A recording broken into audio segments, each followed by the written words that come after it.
Welcome to the Quickfire 5 at PRIMIS Live with myself, Chris Target, Social for Brokers, and Paul Gray from 313 Financial. How are we doing, Pal? You right? Yeah, I'm good, mate. How are you? I'm good. I've known you for a few years, but actually haven't met you in person. So WhatsApp, isn't it? Yeah, it's all about WhatsApp. So we're going to kick off the questions. The most important one is, how do you take your tea? Controversial one, mate. I don't drink it. You don't drink tea? At all. Nah, I'm a coffee man, if anything. Oh, right. How'd you take your coffee then? Little bit of milk, one sweetener, mate. You're not like one of these posh Dolce Gusto machines, no, not one of them, no. Mate. Straightforward. Right, so we're into it. So, if you could go back to the very beginning of when you started the business, what piece of advice would you give yourself? Oh, that is a good one. It would just be continuous marketing. You've got to stay relevant constantly, be out there.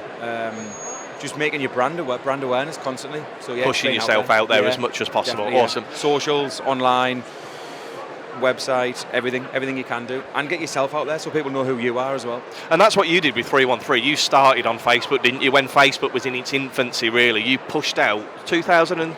About 2016, 17. Yeah, we were doing videos and just basically just letting people know who we were. We worked in a firm before that. And we're kind of like quiet, didn't know, and then it was just kind of getting us out there.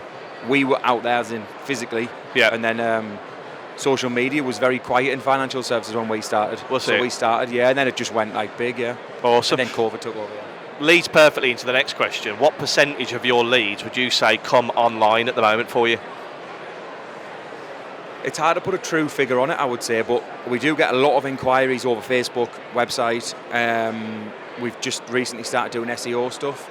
I would probably say 50-50, if I would say. Maybe swaying a little bit higher to what's the other 50%? Is that referrals, or is that people just stumbling across but even then they come sometimes in. Like, you know what it's like nowadays? People don't like to talk, so they'll just text or email or whatever they would like to, like Facebook Messenger and stuff. So I would say maybe 60%, actually, a little bit higher than 50, awesome. Online. And you're really big on social as well, aren't you? You are. And you allow your team to have social channels that they can push themselves, and that obviously helps with referrals.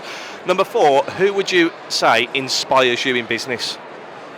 In business, certainly it's somebody like the young guys, like Stephen Bartlett's, those guys, like Zuckerberg, really, but that's on a major scale.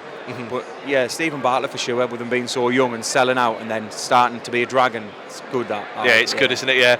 And the thing with Stephen Bartlett is he's big on social, which is obviously how you've built your company as well.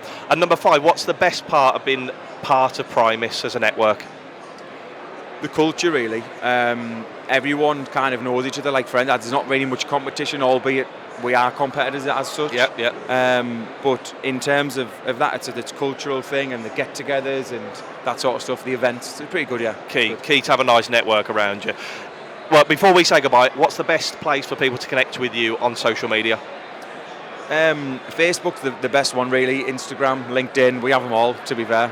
We have a pretty good website. But yeah, any of the social channels, really, Reach out to Paul. Thanks very much for coming on, mate. Appreciate it. Thank you, mate. Cheers. Thank you.